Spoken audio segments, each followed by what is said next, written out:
নমস্কার বন্ধুরা, আপনাদের সকলকে স্বাগত জানাই। আজকের আবহাওয়ার বিস্তারিত আপডেট নিয়ে আবারও হাজির হয়েছে। আজকের ভিডিওতে আমরা জানব পশ্চিমবঙ্গের কোন কোন জেলায় ভারী থেকে অতি ভারী বৃষ্টির সম্ভাবনা রয়েছে, কোথায় বজ্র বিদ্যুৎ সহ ঝোড়ো হাওয়া বইতে পারে, উত্তরবঙ্গ ও দক্ষিণবঙ্গের আবহাওয়ার পরিস্থিতি কেমন থাকবে। পাশাপাশি ভারতের বিভিন্ন রাজ্য এবং বাংলাদেশের সর্বশেষ আবহাওয়া খবরও তুলে ধরব, তাই ভিডিওটি শেষ পর্যন্ত অবশ্যই দেখুন। বন্ধুরা, বর্তমানে মৌসুমী বায়ু অক্ষরেখা উত্তর ভারতের বিস্তীর্ণ এলাকায় জুড়ে সক্রিয় রয়েছে। অন্যদিকে বঙ্গোপসাগর থেকে প্রচুর জলীয় বাষ্প প্রবেশ করেছে পূর্ব ভারতের দিকে। আবহাওয়াগত পরিস্থিতির প্রভাবে পশ্চিমবঙ্গ সহ পূর্ব ভারতের বিভিন্ন এলাকায় বৃষ্টি অব্যাহত থাকতে পারে। দক্ষিণবঙ্গের আবহাওয়া। দক্ষিণবঙ্গের কলকাতা, হাওড়া, হুগলি, উত্তর চব্বিশ পরগনা, দক্ষিণ চব্বিশ পরগনা, পূর্ব মেদিনীপুর, পশ্চিম মেদিনীপুর, নদিয়া, পূর্ব বর্ধমান, পশ্চিম বর্ধমান, বীরভূম, বাঁকুড়া, পুরুলিয়া, ঝাড়গ্রাম এবং মুর্শিদাবাদ জেলায় বিভিন্ন এলাকায় আকাশ মেঘলা থাকবে। আজ দুপুর থেকে রাত পর্যন্ত অনেক এলাকায় মাঝারি বৃষ্টি হতে পারে। কিছু কিছু এলাকায় অল্প সময়ের জন্য ভারী বর্ষণও দেখা দিতে পারে।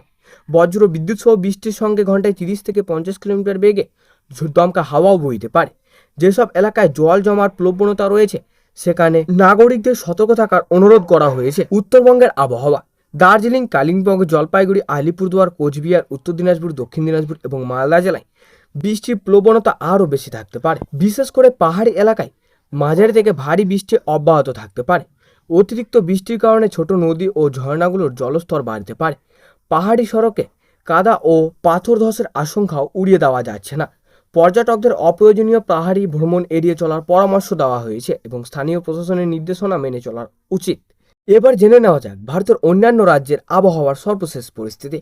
পূর্ব ভারতের পাশাপাশি উত্তর ও মধ্য ভারতের বেশ কয়েকটি রাজ্যগুলি মৌসুমী বায়ুর প্রবণতা অব্যাহত রয়েছে।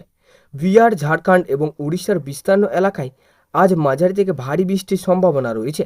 বিশেষ করে নিচু এলাকাগুলিতে জল জমার আশঙ্কা থাকায় স্থানীয় প্রশাসনের সতর্ক থাকার পরামর্শ দিয়েছে।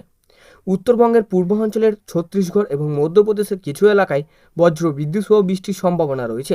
দিল্লি ও আশেপাশের এলাকায় আকাশ আংশিক মেঘলা থাকতে পারে এবং বিকেল বা সন্ধ্যার দিকে 1-2 দফা বৃষ্টি হতে পারে।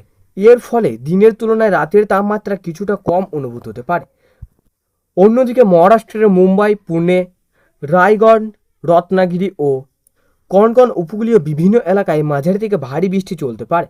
গুজরাটের দক্ষিণাঞ্চলে বিক্ষিপ্ত বৃষ্টির সম্ভাবনা রয়েছে। কর্ণাটক, কেরল ও গোয়ার উপকূলীয় এলাকায় মৌসুমী বায়ু অব্যাহত থাকতে পারে।